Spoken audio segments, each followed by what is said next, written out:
So today we're going to talk about the role of adverse childhood experiences on mental health and physical health for both children and adults.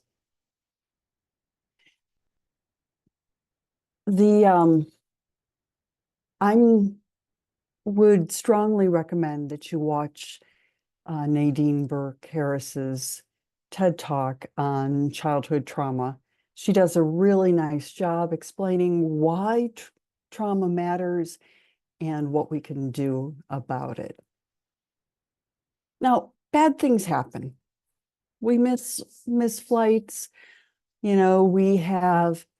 fail exams, we break our phone screen, we run out of gas. Those aren't, from our perspective, trauma. They're hassles. And we often use that different way of talking about it. On the other hand, there is a fair amount of research suggesting that these 8 things of either physical or emotional abuse, physical or emotional neglect, having a mentally ill person in your house, an incarcerated relative, domestic violence in the home, substance abuse in the home.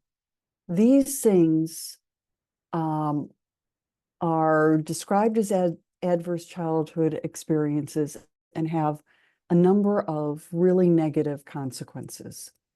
Now, more and more, we're also including things like bullying, community violence, natural disasters, refugee or wartime experiences, witnessing or experiencing acts of terrorism. We're certainly not, I don't know about the thumbs up, we're certainly not excluding those, but these are the basic things that show up frequently in the US.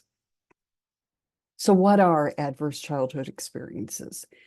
They are potentially traumatic events in childhood, so between 0 and 17, including experiencing violence, abuse, or neglect, witnessing violence in the home or community, having a family member attempt or die by suicide.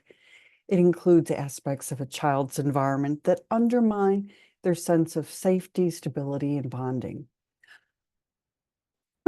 These can have really long-lasting effects on health, well-being, prosperity, well into adulthood. ACEs can accumulate, and their effects can last well beyond childhood.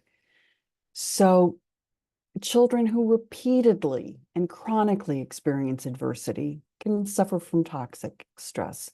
Toxic stress happens when the brain endures repeated stress or danger, and then releases hormones like cortisol into the system. This alarm system increases heart rate, blood pressure, damages the digestive and immune systems. Toxic stress can disrupt organ, tissue, brain development, and over time, it can limit a person's ability to process information, make decisions, interact with others, regulate emotions, and continues into adulthood. How common are they? About 2/3 of the population report at least one ACE. Or about 1 in 5 report experiencing 4 or more ACEs.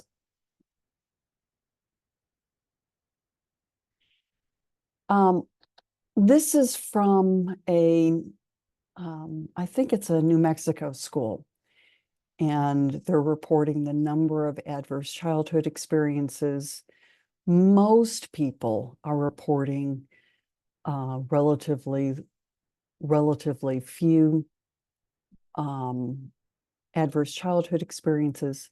So about 25% report no ACEs, another 25% report 1. And then if we're looking here, you can see that we're talking about, uh, about 15–20% report, 4 or more. This is a little higher than the CDC reports, and something we should be paying attention to. And certainly that school should. So who reports ACEs? There are some people who seem to be more prone to reporting ACEs. Most of this population includes people who are poor, so making less than $15,000 a year, unemployed, unable to work, not having a high school education, multiracial, American Indian, Alaska Native people are show up here, and LGBTQ people. Basically, we're talking about people who are somewhat out or experience less privilege in in our population. So let's think about some of the outcomes that are associated with ACEs. So there are some behavioral things like lack of physical activity, smoking, alcoholism, drug use, missed work. There are also physical and mental health problems. Some problems with severe obesity, diabetes, depression, suicide, STDs, heart disease, cancer, stroke, COPD, broken bones. So we might ask, why might we see these outcomes? And there are a number of different things that we're going to be thinking about and that we'll talk about over the next several months. It's easy to say that this is about bad behavior. It seems that bad behavior, eating too much, eating the wrong sorts of things, accounts for some part of the problem, but only about 50%. So, just something for us to think about. I'm going to stop here, and I'll see you in the next video. Take care. Bye-bye.